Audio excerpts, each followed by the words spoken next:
NSIT निखारता है आपकी प्रतिभा को। NSIT, a place to imagine, invent and inspire. NSIT, अम्हारा, Bihta, Patna. दुनिया में हर जगह लोग रक्तदान करते हैं। रक्तदान करने के लिए लोगों में जागरूकता फैलाई जाती है और ज़्यादा से ज़्यादा लोगों को रक्तदान करने के लिए प्रोत्साहित किया जाता है। विश्व स्वास्थ्य संगठन की माने तो ज़्यादातर सेहतमंद लोग रक्तदान करते हैं, लेकिन क्या आपको पता है कि रक्तदान जीवन बचाने के बजाय किसी का जीवन ले सकता है या फिर उसे जीवन भर के लिए गंभीर बीमारियों का शिकार बना सकता है। रक्तदान के लिए कई नियमों का पालन किया जाना बेहद जरूरी है। एक मिथक के अनुसार शाकाहारी लोग रक्तदान नहीं कर सकते हैं। एक सर्वे के मुताबिक ज्यादातर लोगों का मानना है कि शाकाहारी लोग रक्तदान करेंगे तो उनके शरीर में आयरन की कमी हो जाएगी। आयरन रक्त में पाए जाने वाला एक प्रमुख घटक है जो शाकाहारी भोजन में कम पाया जाता है। कई देशों में रक्तदान करने आए लोगों के रक्त में हीमोग्लोबिन भी जांच करते हैं। यदि रक्त में हीमोग्लोबिन की कमी पाई जाती है तो व्यक्ति को रक्तदान करने के लिए अयोग्य माना जाता है। टैटू बनवाना और अंग छिदवाने वाले लोगों पर रक्तदान करने की कोई प्रतिबंध नहीं है, लेकिन उन्हें थोड़े इंतजार की जरूरत होती है।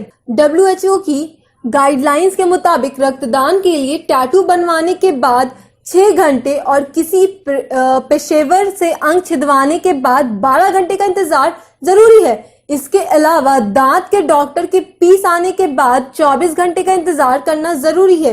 बीमार, प्रेग्नेंट है तो रक्तदान नहीं कर सकते हैं।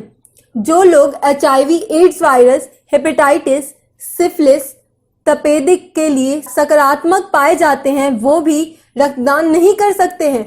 रक्तदान करने से 14 दिन पहले ही आपका किसी भी तरह के संक्रमण से मुक्त होना जरूरी है और अगर आप कोई खास दवाइयां ले रहे हैं तो रक्तदान करने के 7 दिन पहले दवाइयों का कोर्स पूरा करना बेहद जरूरी है।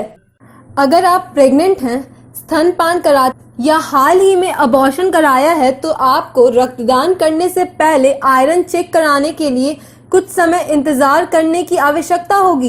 भारत सरकार के स्वास्थ्य और परिवार कल्याण मंत्रालय के अंतर्गत संचालित विभाग राष्ट्रीय एड्स नियंत्रण संगठन नाको के अनुसार प्रेगनेंसी के मामले में 12 महीने तो अबॉर्शन के मामले में ये समय सीमा 6 महीने की है।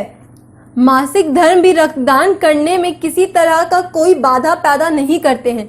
नाको के मुताबिक भारत में रक्तदान करने की कम से कम उम्र 18 साल है। वैसे अलग अलग देशों में यह उम्र अलग अलग है। जैसे अमेरिका में रक्तदान की शुरुआती उम्र 16 साल है। जो लोग सेक्स वर्कर हैं या जो सेक्स वर्कर के साथ यौन संबंध बनाते हैं वो रक्तदान नहीं कर सकते। यह भी एक गलत भ्रांति है। रक्तदान से शरीर में खून खत्म हो जाएगा। एक औरत वयस्क शरीर में लगभग 5 लीटर खून होता है, हालांकि यह शरीर में वजन पर भी निर्भर करता है। वहीं रक्तदान के दौरान लगभग 450 मिलीलीटर खून आपके शरीर से निकाला जाता है और सेहतमंद व्यक्ति इतना रक्त 24 से 48 घंटों में फिर से बना लेता है। अमेरिका में आप रक्तदान साल में 12 बार कर सकते हैं, यानी प्रत्येक 4 हफ्ते में 1 बार। वहीं अगर प्लेटलेट्स दान की बात करें तो इसे आप सालाना 24 बार तक कर सकते हैं। वहीं नाको के मुताबिक भारत में पुरुष 3 महीने में 1 बार और महिलाएं 4 महीने में 1 बार रक्तदान कर सकती हैं, लेकिन रक्तदान वही कर सकते हैं जो पूर्ण रूप से सेहतमंद हैं, जिनका वजन कम से कम 50 किलो और ज्यादा से ज्यादा 160 किलो हो। रक्तदान के लिए आपकी उम्र 66 साल होना चाहिए। प्रेग्नेंट और स्तनपान कराने वाली महिलाएं या फिर HIV से जुड़ा कोई इतिहास वाला व्यक्ति रक्तदान नहीं कर सकता है। अगर वो करता है तो उसका रक्तदान जानलेवा साबित हो सकता है। लेकिन सबसे बड़ा सवाल, क्या रक्तदान शिविर का आयोजन करने वाले लोग या फिर रक्तदान लेने वाले अस्पताल इन सारे नियमों का ध्यान रखते हैं? जवाब होगा बिल्कुल नहीं। रक्तदान शिविर का आयोजन करने वाली संस्थाएं ना तो इन सारी सुविधाओं का ध्यान रखती है और ना ही इस रक्त का इस्तेमाल करने वाले अस्पताल या व्यक्ति रक्त का इस्तेमाल करने से पहले जरूरी जांच करते हैं। फिर रक्तदान कितना सुरक्षित है आप खुद अंदाजा लगा सकते हैं।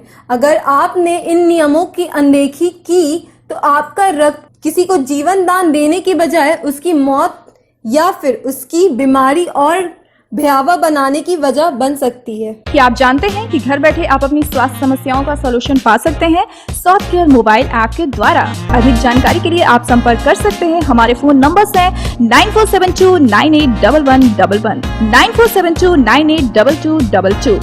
Soft care app, solution at your finger tips.